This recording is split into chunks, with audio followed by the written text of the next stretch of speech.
குமாருக்கு வந்து காஃபி குடிக்கிற ஒரு பழக்கம் இருக்கு வேலை செய்யறப்ப. அவருடைய கம்பெனிக்கு பக்கத்துல இருக்கிற நியரஸ்ட் காஃபி ஷாப்ல போயிட்டு டெய்லி போய் காஃபி குடிப்பாரு. பட் அவரு வெறுக்கிற ஒரு விஷயம் என்னன்னா, அந்த காஃபி ஷாப்ல நெறைய பேர் வந்து அந்த டைம்ல காஃபி குடிப்பாங்க. ஸோ ஒரு பெரிய லைன் நிக்கும். அந்த லைன்ல நிக்கிறப்ப தான் அவருக்கு அந்த ஒரு ஐடியா கிடைச்சது. அதாவது நான் வந்து காஃபி தான் குடிக்க போறேன்னு எனக்கு முன்னாடியே தெரியும். ஸோ முன்னாடி வரதுக்கு முன்னாடி ஆர்டர் பண்ற மாதிரியான ஒரு ஃபெசிலிட்டி இருந்தா எப்படி இருக்கும்னு நினைச்சாரு. அப்புறம் தான் ஒரு ஆப்போட ஐடியாவை வந்து அவர் வந்து பிளான் பண்றாரு. இந்த ஆப் வந்து மக்களை வந்து அட்வான்ஸா காஃபியை வந்து ஆர்டர் பண்றதுக்கு ஹெல்ப் பண்ற மாதிரியான ஆப்பா இருக்கும். ஸோ அவங்க அந்த காஃபி ஷாப்பை ரீச் பண்றப்ப அந்த காஃபியை அவங்க பிக் பண்ணிக்கலாம். இந்த மாதிரி ஒரு ஐடியா வந்து அவரோட ஃப்ரெண்ட்ஸோட டிஸ்கஸ் பண்ணி ஒரு சின்ன டீமை ஃபார்ம் பண்ணி அந்த ஆப்கான ஒர்க்கை ஆரம்பிக்கிறாரு. அவர்கிட்ட அந்த அளவுக்கு பணமோ ரிசோர்ஸஸோ இல்லை. பட் அந்த ஐடியா ஒர்க் ஆகணுன்ற பேஷனும் அந்த ஆப் ரெடி பண்ற அளவுக்கான நாலேஜும் அவர்கிட்ட இருக்கு. இந்த ஆப்பை வந்து ஒரு சின்ன ஆப் வந்து ரெடி பண்ணி ஒரு ஸ்மால் குரூப் ஆஃப் பீப்புள் கிட்ட அந்த ஆப்பை கொடுத்து டெஸ்ட் பண்றாரு. அதுல கிடைக்கிற ஃபீட்பேக்கை வச்சு அந்த ஆப்பை வந்து இம்ப்ரூவ் பண்றாரு. கொஞ்சம் கொஞ்சமா பீப்புள் வந்து அந்த ஆப்பை வந்து யூஸ் பண்ண ஆரம்பிக்கிறாங்க.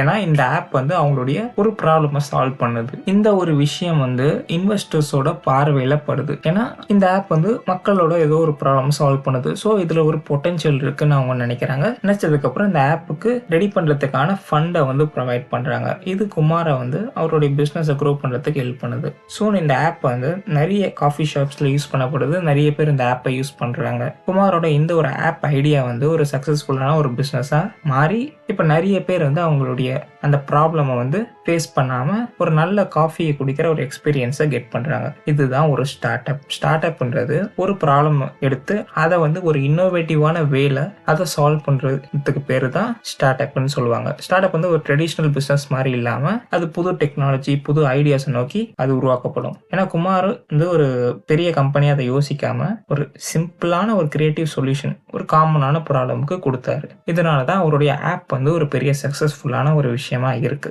ஒவ்வொரு பிஸ்னஸுக்கோ ஒவ்வொரு தனித்தன்மை இருக்கும். அதே மாதிரி ஸ்டார்ட் அப்பும் அதோட ஓவரால் ஈகோ சிஸ்டமுக்கும் நான் ஒரு 3 விஷயத்த சொல்கிறேன். அதுதான் வந்து என்னுடைய ஒப்பீனியனில் ஒரு ஸ்டார்ட் அப்பை வந்து டிஃபைன் பண்ணுது. முதல் விஷயம் வந்து இன்னோவேட்டிவ் சொல்யூஷன். எந்த ஒரு ஸ்டார்ட் அப் எடுத்தாலும் அது ஒரு ப்ராப்ளமை வந்து கண்டுபிடிச்சி அதுக்கான ஒரு சொல்யூஷனை வந்து ப்ரொவைட் பண்ணுற மாதிரி தான் இருக்கும். இப்போ குமாரோடைய இந்த ஸ்டோரியில் நீங்கள் பார்த்தீங்கன்னா அவர் ரொம்ப நேரம் வந்து காஃபி ஷாப்பில் வந்து நிற்கிறது தான் அவருடைய ப்ராப்ளமாக இருக்குது. அதை சால்வ் பண்ணுறதுக்கு தான் அவரோட ஆப்பை அவர் வந்து கிரியேட் பண்ணுறாரு.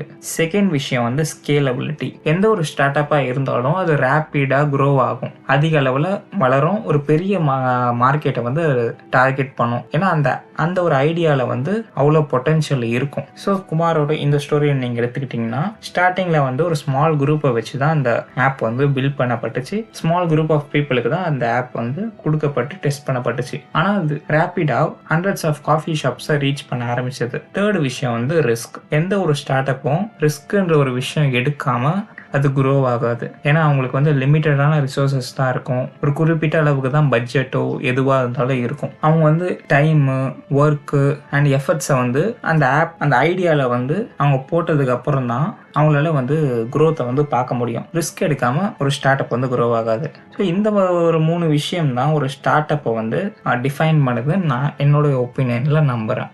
ஸ்டார்ட் அப்னா என்னன்னு பார்த்தோம். அதை டிஃபைன் பண்ணுற மாதிரியான ஒரு 3 விஷயங்கள் பார்த்தோம். இப்போ நான் வந்து ஒரு 3 மித் பற்றி சொல்கிறேன். அதாவது தப்பான ஒரு புரிதலை பற்றி சொல்கிறேன். முதல் விஷயம் வந்து you need a lot of money to start a startup. அதாவது உங்களுக்கு அந்த ஸ்டார்ட் அப் ஆரம்பிக்கிறதுக்கு அதிக அளவில் பணம் வேணும். இது வந்து ஒரு தவறான புரிதல் தான். உங்களுக்கு அந்த ஐடியா மேலே ஒரு பேஷன், ஒரு small investment and hard work இருந்தாலே போதும். ஏன்னா குமாரோட ஸ்டோரியில் அவரோட ஐடியா வந்து ஒரு ஆப் ரெடி பண்ணுறதுக்கு பிளான் பண்ணுறது தான். ஸோ அந்த ஆப் ரெடி பண்ணுற அளவுக்கு நாலேஜ், அதை ரெடி பண்ணுற ஒரு என்விரான்மெண்ட்டை செட் பண்ண போதும் அவர் வந்து அந்த ஆப்பை வந்து ரெடி பண்ணிடலாம். ரெண்டாவது விஷயம் வந்து அந்த ஸ்டார்ட் அப் ஆரம்பிச்ச டே 1ல இருந்து உங்களுக்கு ஒரு பெர்ஃபெக்டான ஐடியா இருக்கணும். இதுவும் ஒரு தவறான ஒரு புரிதல் தான். ஏன்னா ஸ்டார்ட் அப் வந்து ஃபர்ஸ்ட் டேல ஆரம்பிச்ச அதே ஐடியா தான் கடைசி வரையும் இருக்குமானா கிடையாது. நீங்க பார்க்குற எல்லா ஸ்டார்ட் அப்லயும் அந்த மாதிரி இருக்காது. அவங்க அந்த ஐடியாவை வந்து பில்ட் பண்ணி யூசர் கிட்ட கொடுத்து டெஸ்ட் பண்ணுவாங்க. அதில் கிடைக்கிற ஃபீட்பேக்கை வச்சு தான் அந்த ஆப்பை வந்து இம்ப்ரூவ் பண்ணுவாங்க. இந்த ப்ராசஸ் வந்து நிறைய முறை நடந்துகிட்டே இருக்கும். அப்போதான் அந்த ஆப் வந்து அந்த ஐடியாவும் வந்து எவால்வ் ஆகும், ஒரு பெர்ஃபெக்டான சொல்யூஷனாக மாறும். மூணாவது விஷயம் வந்து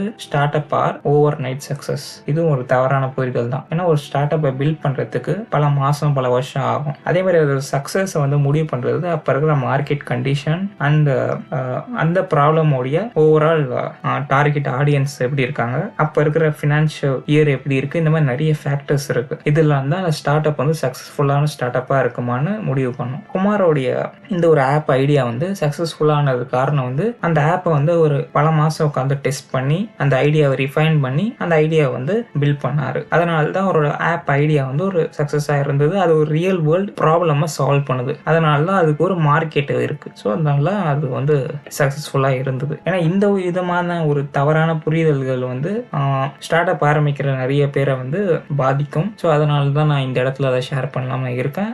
உங்களுக்கும் ஏதாச்சும் ஸ்டார்ட் அப் ஆரம்பிக்கணும் இல்லைன்னா ஒரு ப்ராப்ளமை சால்வ் பண்ற ஒரு ஐடியா இருக்குன்னா நீங்க இந்த ஒரு புது வருஷத்துல 2025 ஸ்டார்டிங்ல அதை பில்ட் பண்றதுக்கான ஒர்க்ல நீங்க இறங்கலாம். இந்த மாதிரியான start up ideas and tips உங்களுக்கு வேணும்னா நம்ம சேனலை ஃபாலோ பண்ணுங்க. நான் நிறைய விஷயங்கள் உங்களுக்கு ஷேர் பண்றதுக்கான பிளான்ல இருக்கேன். So let's grow together. Thank you.